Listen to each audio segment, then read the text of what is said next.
This is my true story. I worked 60 long years of my life for my family, factories, fields, long night shifts. I gave everything I had to make sure they had food, education, and a roof over their heads. I thought my sacrifices would mean something. I thought they would stand by me when I was old. But when I needed them most, they abandoned me. I was left alone, broken, and forgotten. Until one day, a letter from my past arrived, and what it revealed changed everything. Before I continue, tell me where you're watching from and the time right now. And please subscribe so more people hear my story. For 60 long years, my life was built on work. From the moment I was old enough to hold a tool in my hands, I was working. At first, it was the factories, loud machines roaring through my ears every day, the air thick with smoke and grease. I came home each night with hands that were cracked and blackened, my body aching, but my heart still strong because I knew why I was doing it. Then came the fields, long hours under the burning sun, my back bent and sweat dripping from my brow.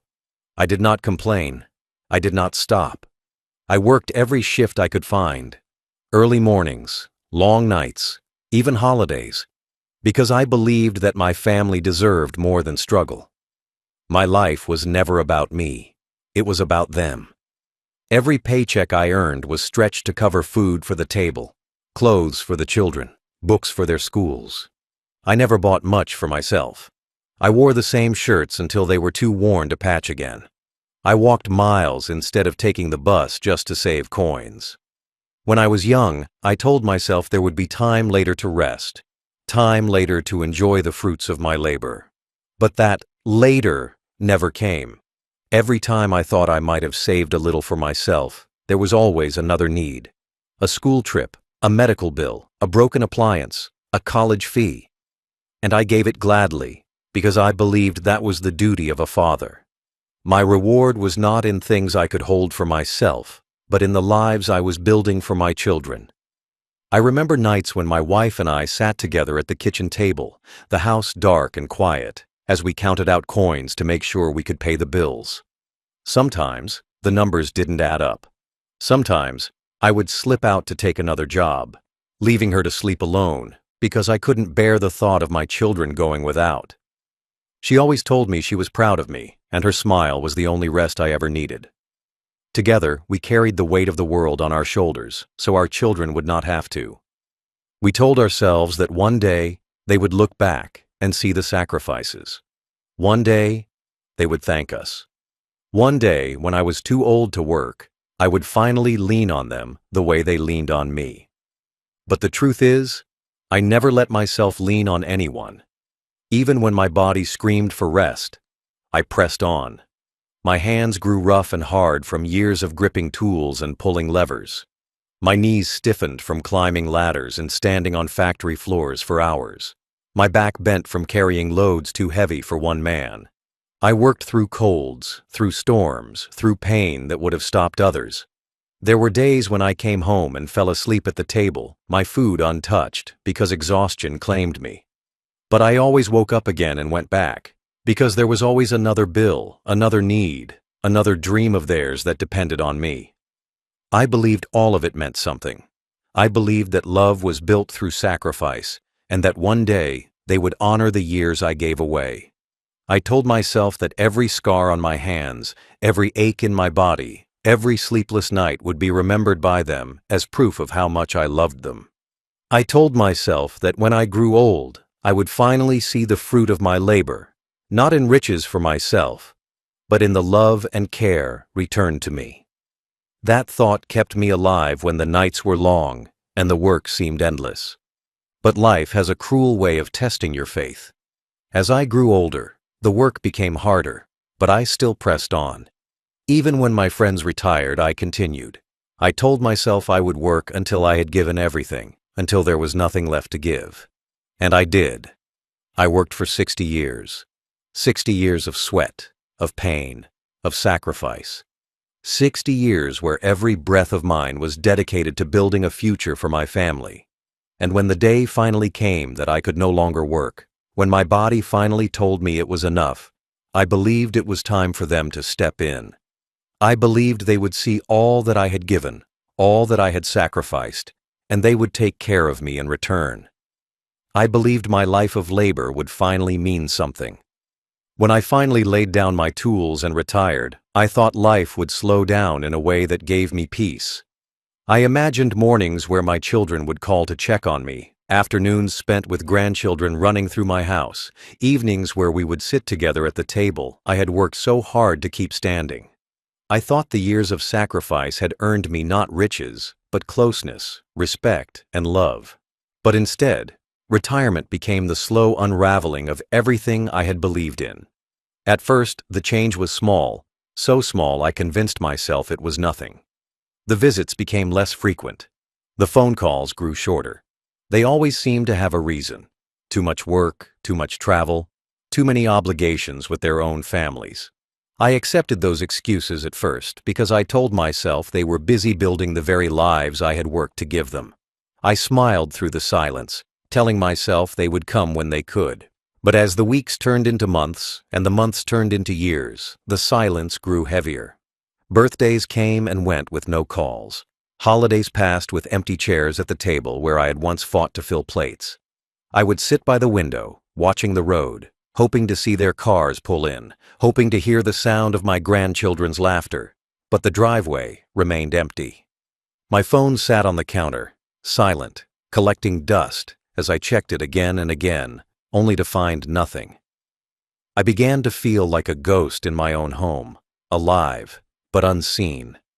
The house that had once been filled with noise and life now echoed only with the sound of my footsteps. I kept the rooms clean, as though preparing for them to come, but they never did. At first, I tried to reach out. I called, I wrote, I asked when I might see them. They always promised soon. They always said they would visit next week or next month, but soon never came. Their voices sounded rushed, distracted, like I was interrupting something more important. I could feel the distance, not only in miles, but in their tone. It was as if they no longer saw me as the father who had carried them through life, but as an obligation they wanted to escape. That realization began to sink into me slowly, heavier each day, until I could no longer deny it. I was being erased from their lives, not in one moment, but piece by piece. The holidays hurt the most. I would set the table, hoping maybe this year would be different. I cooked meals out of habit, the way my wife used to when she was alive, even though no one came to eat them. I placed extra chairs at the table, but those chairs stayed empty. I wrapped small gifts I thought the grandchildren might like, but those gifts sat unopened on the shelf until I gave them away. The silence of those days was louder than anything I had endured in 60 years of labor. It told me clearly, I was no longer part of their world. I began to stop expecting. I stopped cooking for more than one. I stopped wrapping gifts. I stopped setting extra chairs. But even when I told myself I didn't care anymore, a part of me still hoped. Hope is stubborn. Even after abandonment, the heart still waits. I would sit with photo albums in my lap, staring at the faces of the children I raised, the smiles I worked so hard to create, and I would ask myself how those faces could now turn away from me. The pain of abandonment is not sharp like a knife. It is slow, like water dripping on stone, wearing you down until you are hollow. With each year, the distance grew. Their excuses became shorter, their visits rarer, until one day they stopped coming at all. My phone no longer rang. My mailbox held no letters. The people I had given my life for had moved on as though I no longer existed, and in that silence, I began to understand something painful. Love given freely does not always return. Sacrifice does not always earn gratitude. Sometimes, the more you give, the easier it becomes for others to forget you. And I had given everything. The breaking point came one winter, a season that seemed colder than any I had lived through before. My body had begun to fail me in ways I could no longer hide. Years of work had left their scars, aching joints, a back that bent too low, lungs that wheezed in the night.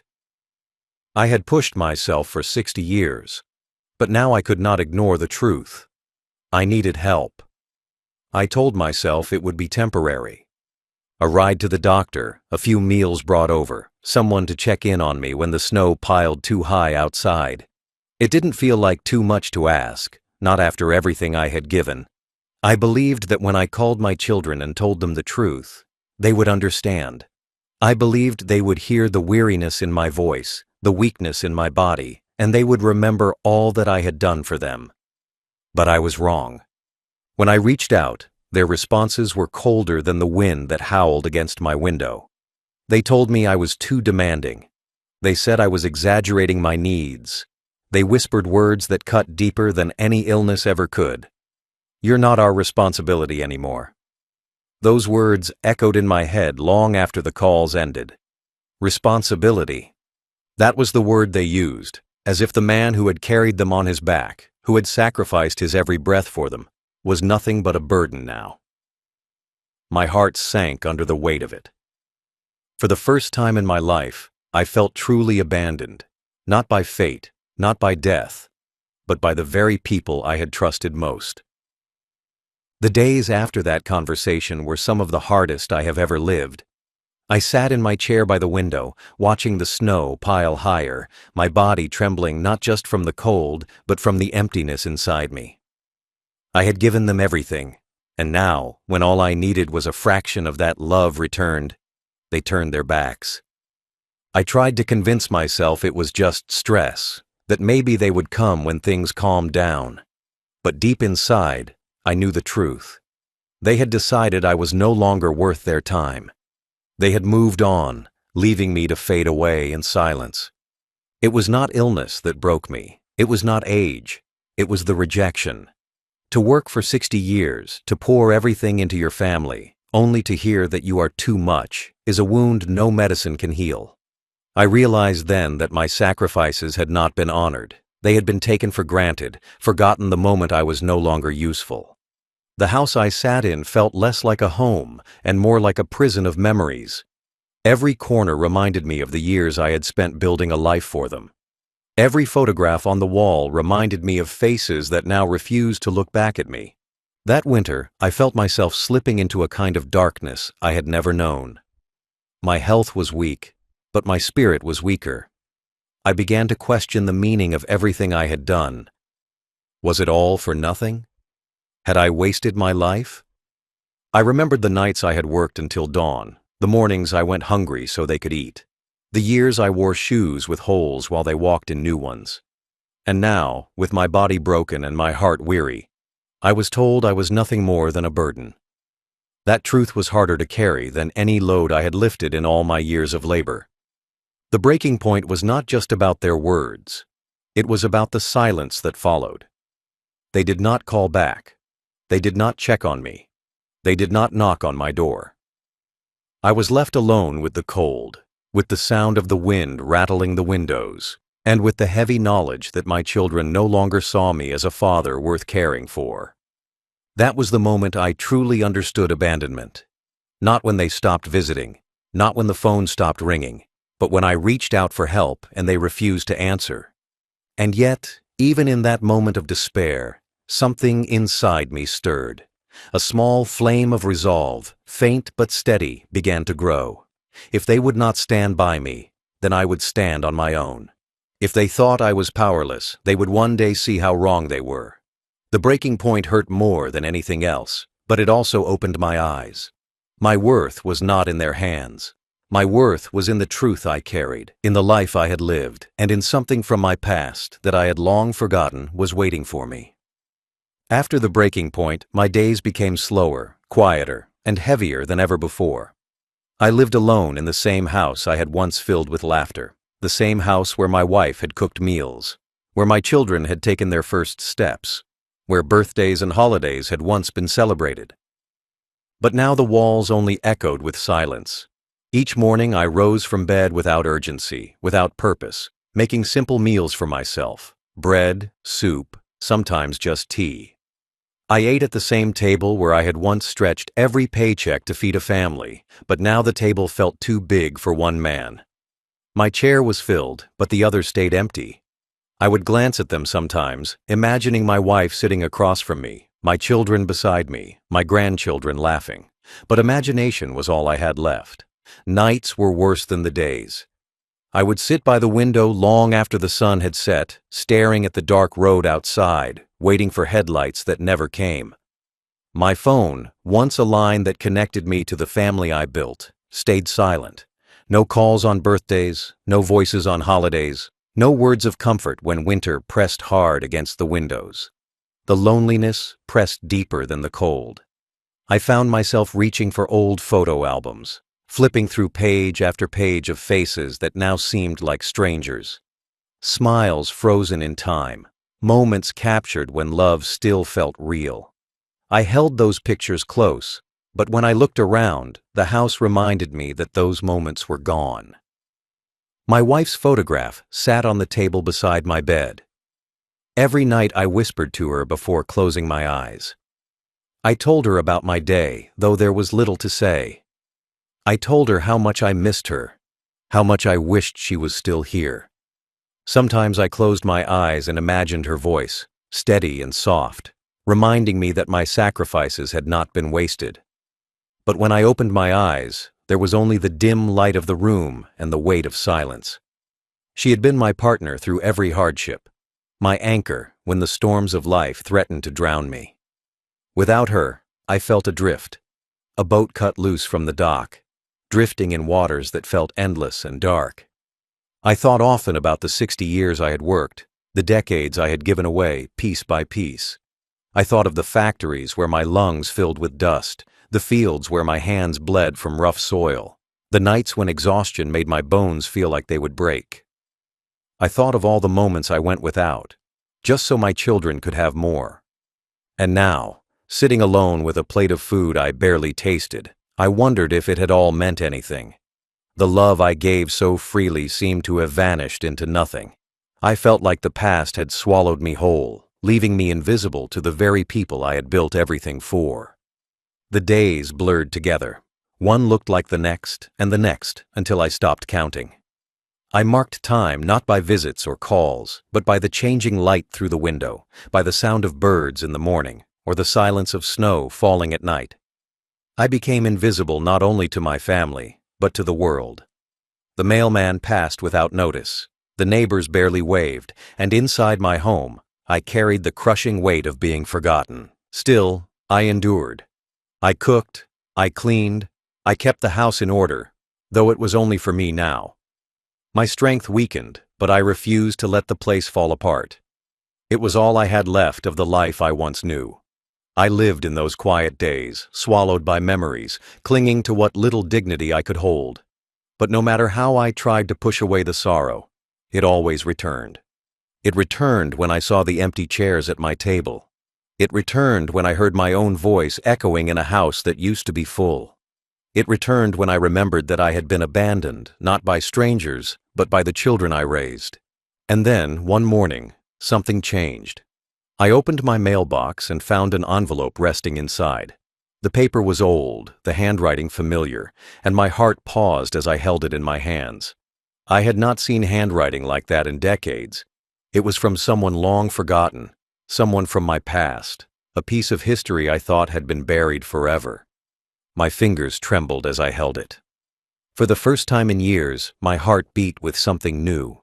Not grief, not anger, but a flicker of curiosity, of hope. I carried the envelope back inside, sat at the table, and stared at it for a long while. My life had been nothing but silence and abandonment, but now, in this simple envelope, there was a promise of something different. I did not know it yet, but that letter would change everything. I remember sitting at the kitchen table that morning with the envelope resting in front of me. My hands, worn from decades of labor, trembled as I touched the edges of the paper. It had been so long since anyone had written to me that I almost didn't believe it was real. The handwriting pulled me back in time. It was familiar, though faint in my memory.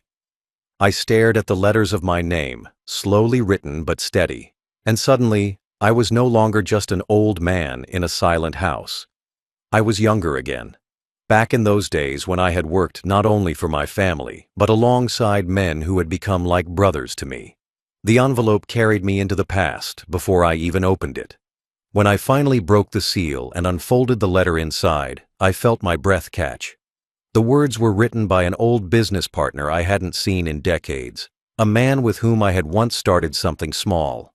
Back then, during those years when my children were young and every dollar mattered, I had worked nights at the factory but spent weekends helping him with a little company he was trying to build. It had been nothing much in those days, just a handful of ideas, small contracts, and more hard work than profit. I remembered clearly the day I stepped away, telling him I had no time, no energy left, that I needed to focus on feeding my family and paying for their education. But before I left, he had insisted on putting my name on paper, giving me a small share in the company for the work I had done.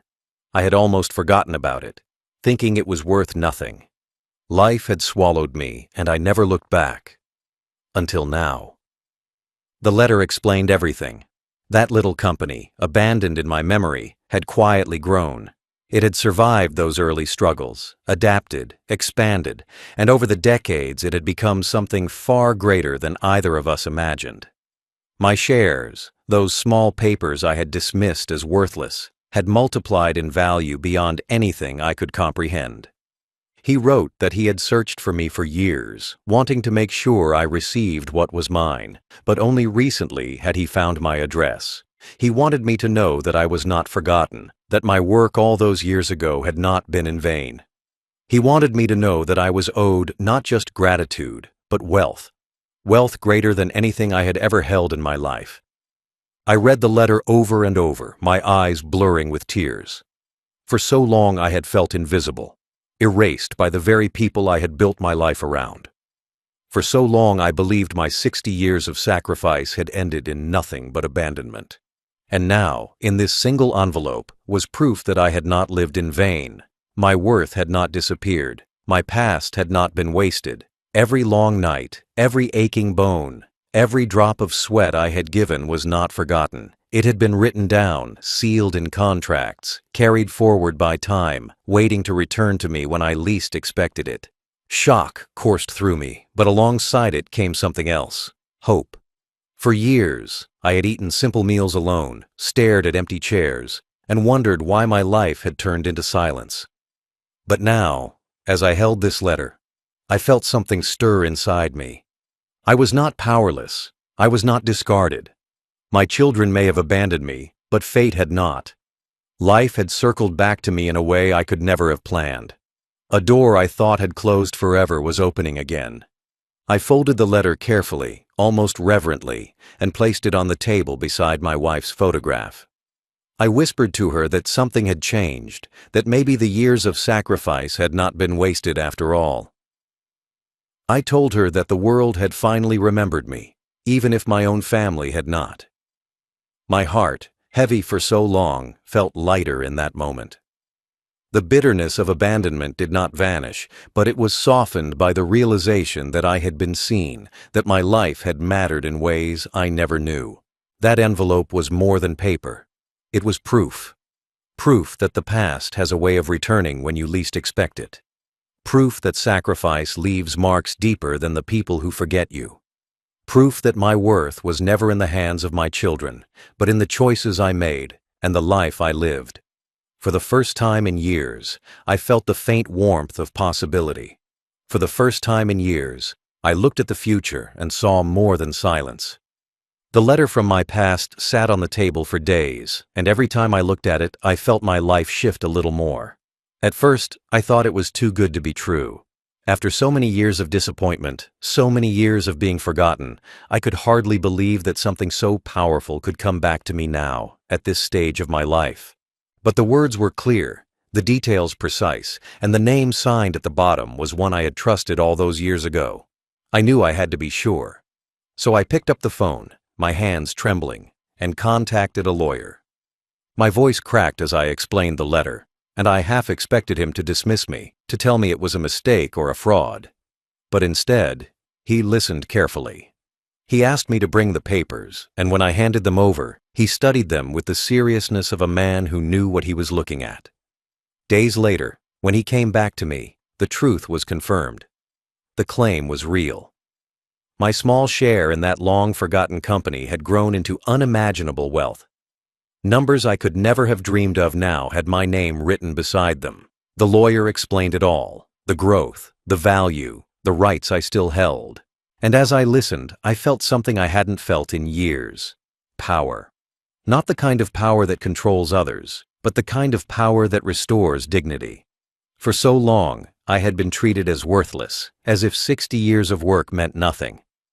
But now, sitting in that small room with papers spread out before me, I realized that my life still carried weight. My sacrifices had not vanished into the dark. They had multiplied in ways even my own children could not imagine. The news filled me with something close to life again. It was as if a spark had been lit in a fire that I thought had died long ago. For years I had lived quietly, shrinking with every rejection, fading into the background of my own story. But now I felt my back straighten, my hands steady, my spirit rise. I had thought my future was nothing but waiting for the end, but now it was filled with possibility. I was no longer at the mercy of those who abandoned me. I was no longer dependent on children who looked at me with impatience. For the first time in decades, I stood on my own again. I carried that feeling with me through every day. The food I ate tasted different, the air I breathed felt lighter. Even in my loneliness, I no longer felt invisible. I began to see myself not as a burden, but as a man who had survived, who had endured, and who was now being given a second chance. My children had thrown me away, but life had returned to me something greater than their approval. It had given me independence. I did not need their visits, their phone calls, or their shallow words anymore. I no longer longed for the love they refused to give. I had been lifted out of that prison of abandonment by the very past they had forgotten existed. The revival was not just in money, it was in my heart.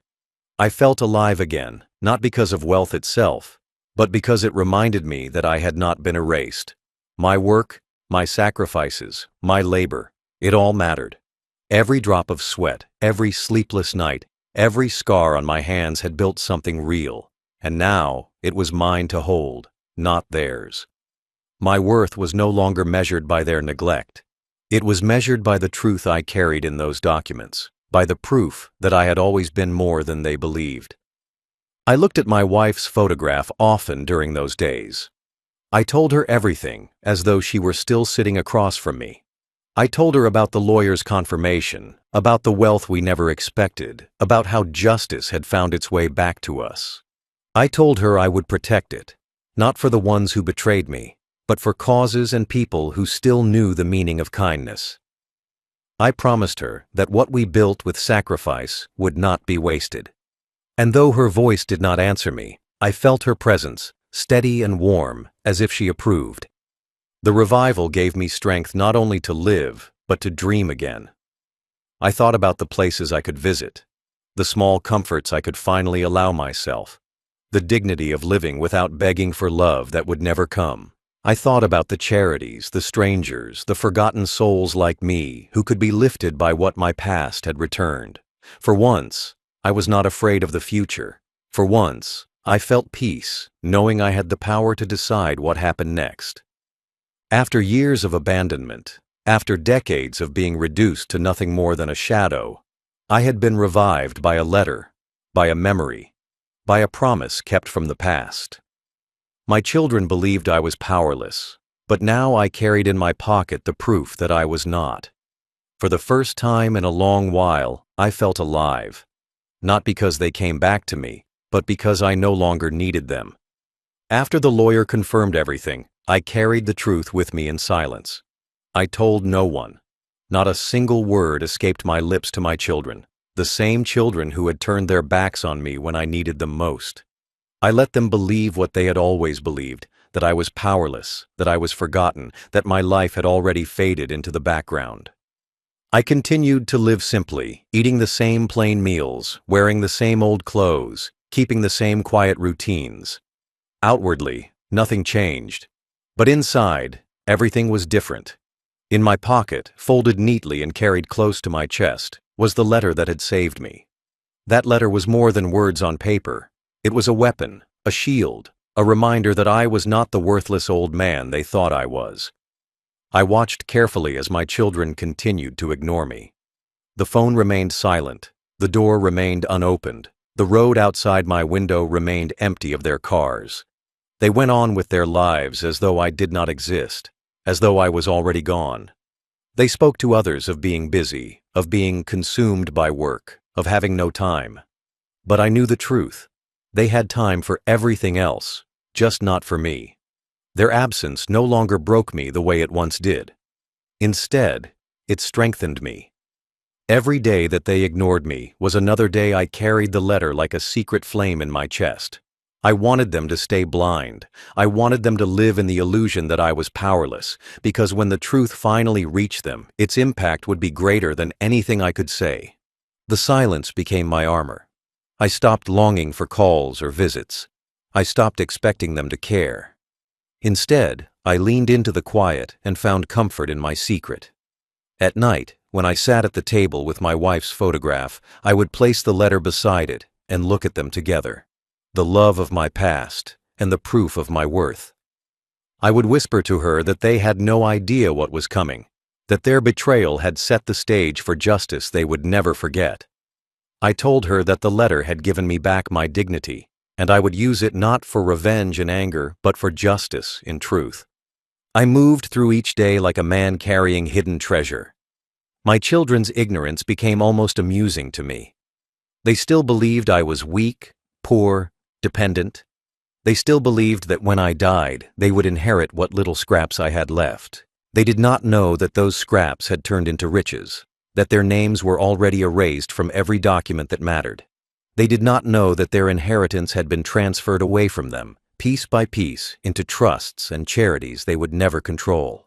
They did not know that the man they dismissed as useless was the very man who now held the power to destroy their expectations. The silence stretched for weeks, then months. They stayed away, confident in their belief that I was nothing. But I knew the storm was coming. Secrets like this do not stay hidden forever. The truth has a way of rising, of surfacing when the time is right. And when it did, I wanted to be ready. I kept my affairs in order, my papers signed, my plans set. Every night before I went to bed, I touched the letter folded in my pocket and reminded myself of the promise I had made, that they would one day face the weight of their choices. The silence before the storm was not empty for me. It was preparation. It was healing. It was strength. For the first time in years, I was no longer crushed by abandonment. I was lifted by the knowledge that their cruelty had freed me to act without guilt. I had lived long enough to see how betrayal can turn into justice, how loneliness can turn into strength, how silence can turn into power. And so I waited, patient, steady, unshaken. They thought I was invisible. They thought I had nothing left. But the silence they gave me was only the calm before the storm that would change everything. The storm arrived quietly at first, as storms often do. I had been carrying the truth in silence for months, almost forgetting at times how heavy the secret really was. But secrets have a way of finding their way into the open, no matter how carefully you try to hold them back. It began when word of the company's success spread through the community. Names were mentioned, papers were filed, and eventually someone connected my name to the fortune that had grown from that small investment all those years ago. My children, who had all but erased me from their lives, suddenly began to hear whispers. At first, they ignored them, perhaps laughing at the thought that their old father could be tied to something of such value. But the whispers did not fade. They grew louder, sharper, undeniable. And soon, the truth reached them. The phone that had sat silent for years suddenly began to ring again. Calls came one after another. Voices that once dismissed me as a burden now coated in honey, pretending to care. They asked how I was feeling, if I needed anything, if I was lonely. They spoke as though they had not abandoned me, as though they had always been by my side. But I knew the truth. I could hear it in their tone, see it in their sudden urgency. They had not come back out of love. They had come back out of greed. When they arrived at my door, the same children who had left me to struggle alone now stood with smiles plastered on their faces, gifts in their hands, and apologies in their mouths. They hugged me as if time had not passed, as if the years of silence and rejection had not happened. But their eyes betrayed them. Behind every word of kindness was the hunger for what they believed I now held. They were not looking at me as a father. They were looking at me as a fortune. I listened to their apologies quietly. I let them speak of regret, of mistakes, of promises to do better. I did not shout. I did not accuse. I did not remind them of the winters I had spent alone, of the birthdays they had forgotten, of the nights I had begged for help and been denied. I did not need to. The truth was already written in my silence, in the way I looked at them without warmth. They squirmed under my gaze, desperate to fill the silence with words that meant nothing. The reveal did not come from my mouth. It came from the documents, the lawyers, the undeniable proof that I was not the powerless man they had left behind. They soon discovered that I held wealth beyond what they imagined, that the man they thought had nothing was the very man who had built something greater than they ever dreamed. Their shock was almost visible, like a crack spreading across glass. The arrogance they once wore disappeared in an instant, replaced by panic, by desperation, by the sudden fear that their betrayal had cost them everything. They begged, they pleaded. They spoke of family, of forgiveness, of starting over. They wanted to erase the past with words, as though words could undo years of abandonment. But I had lived too long, endured too much, to be fooled by their sudden change of heart. Love that returns only when wealth appears is not love. Forgiveness that is begged for only when fortunes are at stake is not forgiveness. Their actions had already spoken louder than anything they could say. For once, I held all the power. For once, I looked at them not as a father desperate for love, but as a man who finally understood his worth. I realized I no longer desired their approval, their visits, or their empty words. The years I had wasted waiting for them to see me were over. Now they saw me clearly, not because of who I was, but because of what I had. And that was their greatest shame. The reveal was not loud, not violent. It was quiet, steady, undeniable. The truth stood between us like a wall they could not climb. They had abandoned me when I was weak, and now that I stood strong again, I no longer needed them. Their greed had brought them back to my door, but their betrayal had already closed it. And as they begged for forgiveness, I felt no anger, only clarity. I had waited my whole life for them to honor my sacrifices, but now I understood. They never would, and I no longer cared. After the reveal, after the shock had settled into their faces, my children finally understood the truth. For years, they had treated me as if I was invisible, as if my worth had ended the day I put down my tools and retired. They had left me to grow old in silence, believing there was nothing left of me but weakness. But now, with the proof of my wealth laid out in documents and contracts, they were forced to see me differently. Yet their change of heart was not born from love. It was born from fear and regret, and I could see it clearly.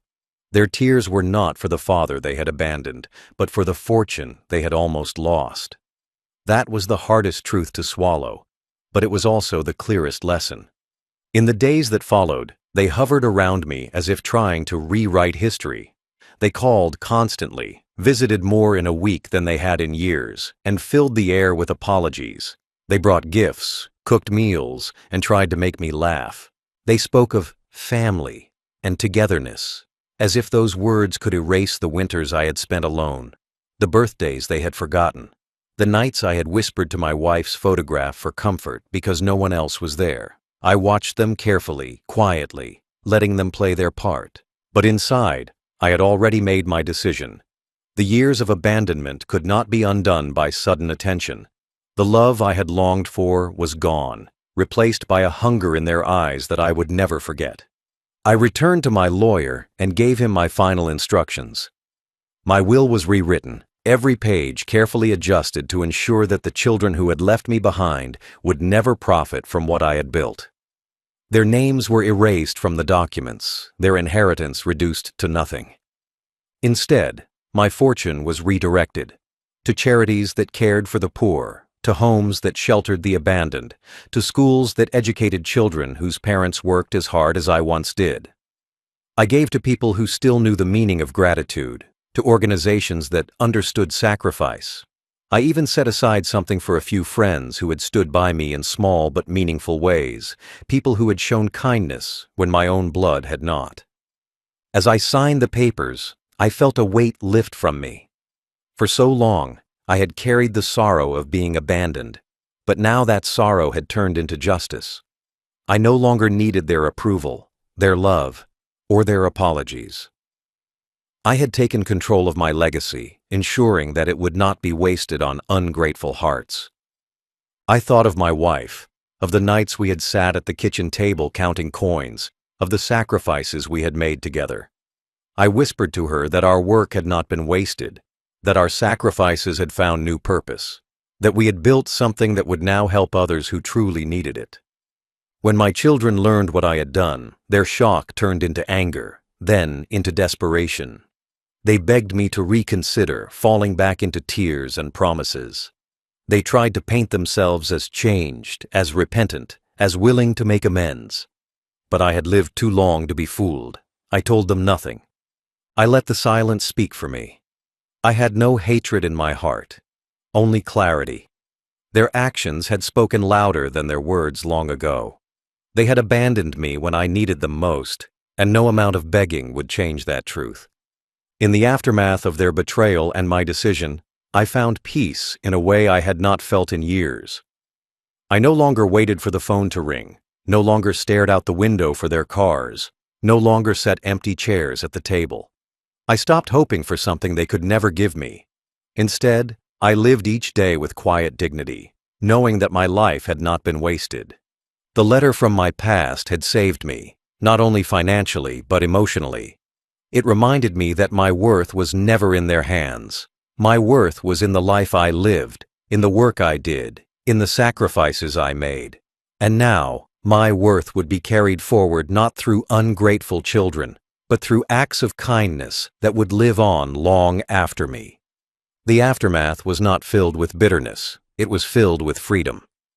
I had been freed from the chains of expectation, freed from the sorrow of waiting for love that would never come, freed from the fear that my sacrifices had been for nothing. My children could beg, cry, and regret, but they could no longer touch my future. I had reclaimed it for myself, and that was enough. Justice, for me, did not come with loud words or angry confrontations. It came quietly, patiently, through choices made with a clear mind and a steady heart. My children believed they had abandoned me into silence, that I would fade away quietly, forgotten and powerless. But the truth was different. Justice came in the form of the letter from my past, a reminder that my sacrifices had not been wasted, that my worth was not erased. That letter gave me back not only the wealth I never expected, but the dignity they had tried to strip away. And with that dignity, I built my justice. I began to live differently, not in luxury, but in peace. I no longer carried the weight of waiting for their love, because I finally understood it was never going to return. Instead, I filled my days with small moments that mattered to me. I walked through my home without bitterness, knowing I had secured its future in ways that would honor kindness rather than greed. I sat at my table and ate simple meals without sorrow, because I no longer associated those empty chairs with loss. They were reminders of lessons learned, reminders that love forced is no love at all. I stopped waiting for the sound of footsteps, stopped hoping for a knock at the door, stopped glancing at the silent phone. My heart was free from that weight. The wealth I now controlled was placed where it would matter most. I funded scholarships for children whose parents worked as tirelessly as I once did, children who needed someone to believe in them. I donated to homes for the elderly, places filled with souls like mine who had been abandoned by their families but still deserved dignity and care. I gave to shelters, to hospitals, to communities where sacrifice was still understood and honored. Every signature, every transfer, every gift became part of my justice, My children had left me behind, but through my choices I ensured that their betrayal would give life to others. Their rejection became someone else's salvation. And through it all, I carried the memory of my wife. Her photograph still sat beside me, and every night I spoke to her as though she was still here. I told her what I had done, how the fortune we never expected would now carry our names into the future through acts of kindness. I told her that the sacrifices we made together, the nights of counting coins, the endless labor, had not been wasted. We had built something lasting, not in the hearts of our ungrateful children, but in the lives of strangers who would one day feel our love through the help they received. I knew she would be proud. I could almost hear her voice, steady and warm, telling me that justice had been done. My children tried to return, tried to beg their way back into my life, but I refused to let them. I did not hate them, but I no longer needed them. Justice was not about revenge. It was about freedom. Freedom from their hold on my heart, freedom from the sorrow of their absence, freedom from the illusion that my worth depended on them. I let them live with their choices. I let them carry the weight of knowing they had abandoned their father when he needed them most. And when they looked back one day, they would see clearly, it was not me who failed them, it was they who failed me. I spent my final years not as a man broken by betrayal, but as a man who reclaimed his dignity. I was no longer the shadow of 60 years of labor. I was the proof that sacrifice does not vanish, that worth is not erased by neglect, that justice can come even when it is delayed. My life became peaceful, not because of my family, but in spite of them. And that peace was the greatest justice of all. In the end, my story is simple. I worked 60 years for a family who left me behind, but a letter from my past reminded me of a truth I had forgotten. My worth was never in their hands. My worth was in the life I lived, the work I gave, the sacrifices I made, and the justice I created when I refused to let betrayal define me. They abandoned me, but I did not abandon myself. That was my justice. That was my freedom.